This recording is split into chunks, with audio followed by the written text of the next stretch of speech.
दोस्तों, आर्मी में जाना लगभग हर किसी का सपना होता है और अपने देश की आर्मी में रहकर देश की रक्षा करना हर युवा के लिए काफी गर्व की बात होती है।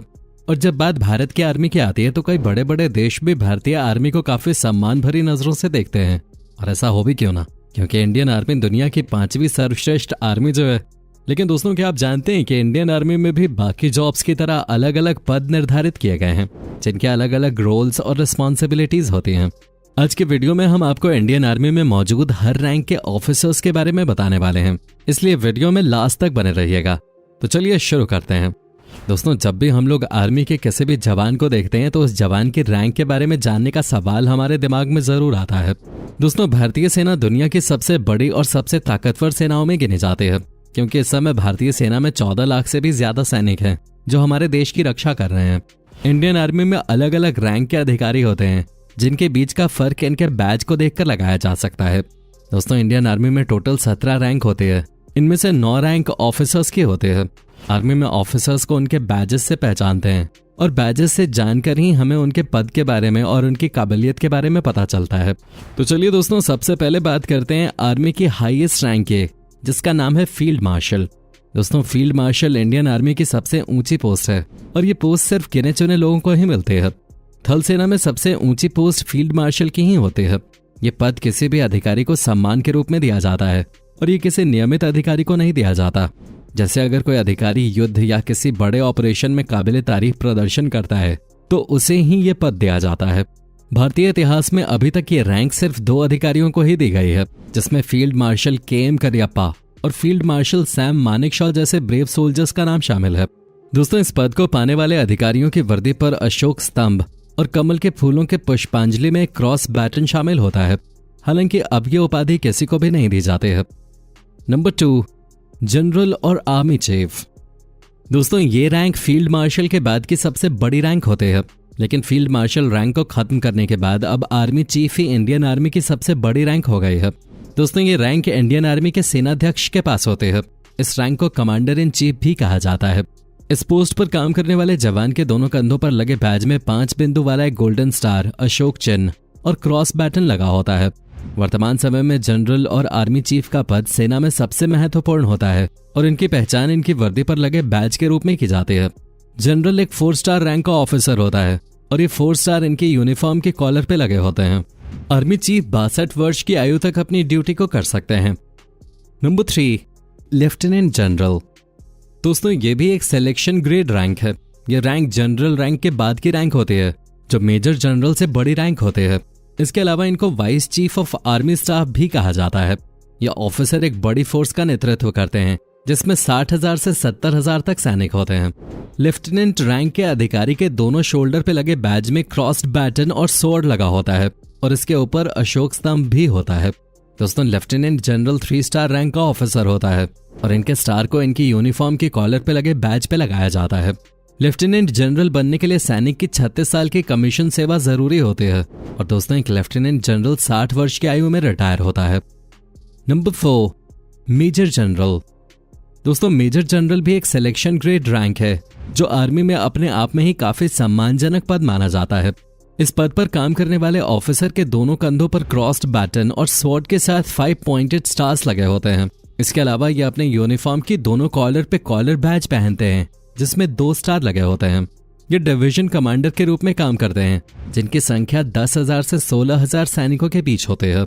दोस्तों, मेजर जनरल बनने के लिए कमीशन में कम से कम 32 साल की सर्विस जरूरी होती है। मेजर जनरल की रैंक में वर्किंग ऑफिसर मैक्सिमम 58 वर्ष की उम्र तक सर्विस करते हैं। Number 5, brigadier.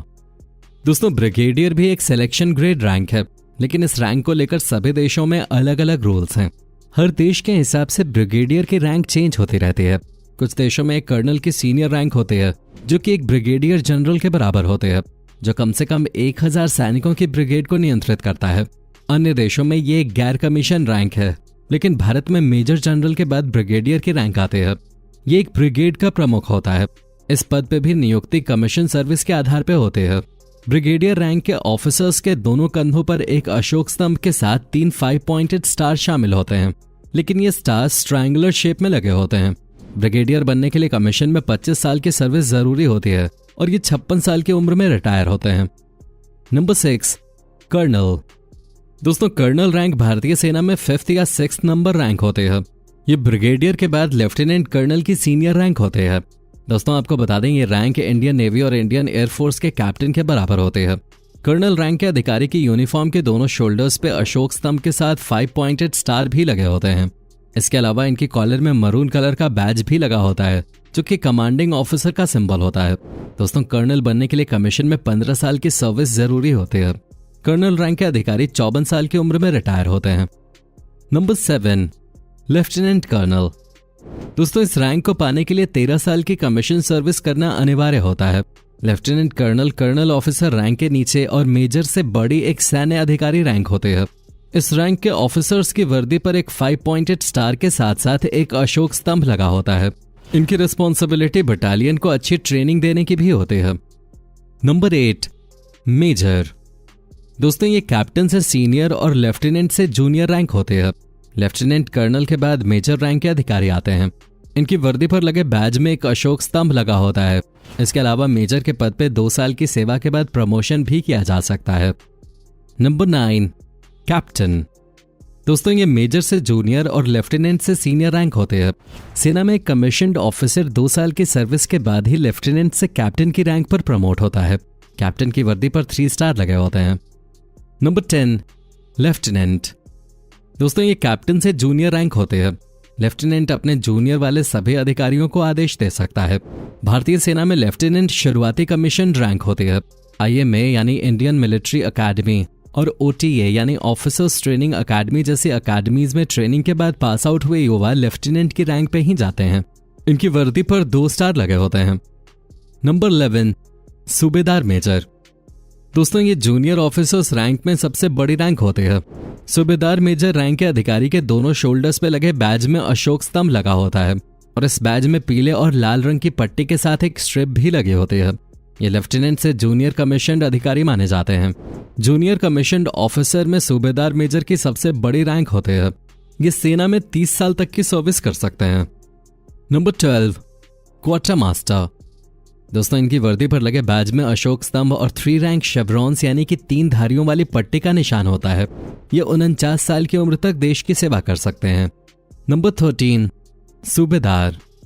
दोस्तों सूबेदार की वर्दी में दोनों कंधों पर 2-2 स्टार लगे होते हैं, साथ में स्ट्रिप भी होते हैं। सूबेदार 28 वर्ष तक सर्विस या 52 साल की उम्र तक अपनी सेवा दे सकते हैं। नंबर 14 नायब सूबेदार। दोस्तों ये सूबेदार के बाद की रैंक होते हैं। नायब सूबेदार की वर्दी में दोनों कंधों पर 5 पॉइंटेड स्टार्स लगे होते हैं और इसके साथ ही इनके कंधों पर स्ट्रिप भी लगी होती है। नायब सूबेदार सेना में 28 वर्षों तक अपनी सेवा दे सकता है। नंबर 15 नायक। दोस्तों इन सिपाहियों की सर्विस के आधार पर इस रैंक का चुनाव किया जाता है। नायक की वर्दी पर लगे बैज पर डबल रैंक शेवरॉन यानी कि 2 धारियों वाली पट्टी का निशान होता है। नायक सेना में 22 साल तक अपनी सेवाएं दे सकते हैं। रिटायरमेंट के लिए इनकी उम्र 49 साल या फिर इनके लिए 24 साल तक सर्विस करना निर्धारित किया गया है। नंबर 16 लांस नायक। दोस्तों लांस नायक की वर्दी पर डबल रैंक शेवरॉन का निशान होता है। लांस नायक आर्मी में कुल 22 साल या 48 साल की उम्र तक जो पहले हो उस तक अपनी सेवाएं दे सकते हैं। इनके रिटायरमेंट के लिए 48 साल की उम्र या 22 साल की सेवा निर्धारित की गई है। नंबर 17 सिपाही। दोस्तों सिपाही रैंक में ड्रेस पे कोई भी बैज नहीं होता है। उनके कंधे पर उनकी रेजिमेंट या कोर का सिंबल होता है और ये सिपाही 20 साल तक अपनी सेवाएं दे सकते हैं। सामान्य सिपाही का प्रमोशन होने पर ही वो आगे की रैंक पर शपथ लेता है। इंडियन आर्मी में सोल्जर के अनुशासन और साहस के कारण उनका प्रमोशन होता रहता है और कुछ रैंक्स को पाने के लिए उन्हें इंडियन आर्मी द्वारा कराए गए एग्जाम्स को भी देना पड़ता है जिससे उनकी रैंक बढ़ सके। तो दोस्तों ये है इंडियन आर्मी के सभी ऑफिसर्स के रैंक की डिटेल्ड वीडियो। उम्मीद करते हैं कि अब आपके दिमाग में इंडियन आर्मी की रैंक को लेकर किसी तरह का कोई डाउट नहीं रहा होगा। इंडियन ऑफिसर्स की रैंक पर हमारी ये पेशकश आपको पसंद आई हो तो वीडियो को लाइक करके अपने दोस्तों के साथ जरूर शेयर करें और ऐसी ही वीडियोस के लिए इस चैनल को सब्सक्राइब करके बेल नोटिफिकेशन को भी जरूर ऑन कर लें। धन्यवाद।